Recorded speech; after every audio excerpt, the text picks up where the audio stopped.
అల్లూరి సీతారామరాజు జిల్లా రంపచోడవరంలో నారా భువనేశ్వరి పర్యటించారు. ఈ సందర్భంగా ఏర్పాటు చేసిన ఉచిత మెగా వైద్య శిబిరాన్ని ఆమె ప్రారంభించారు. న్యూట్రిపుల్ జిఎస్ఎల్ హాస్పిటల్స్, జిఎస్ఆర్ హాస్పిటల్ సహకారంతో గిరిజన ప్రాంత ప్రజల కోసం ఈ శిబిరాన్ని నిర్వహించారు.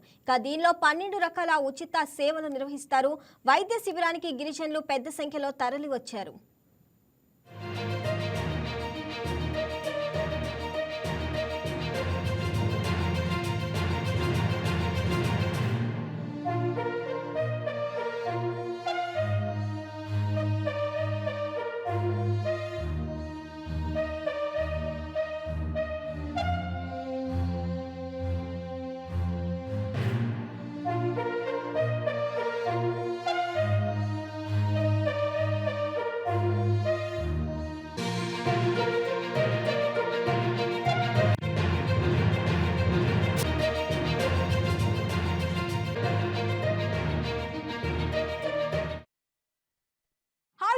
ఈ వీడియో మీకు నచ్చినట్లయితే లైక్ కొట్టి షేర్ చేసి వైకే టీవీని సబ్స్క్రైబ్ చేసుకోండి.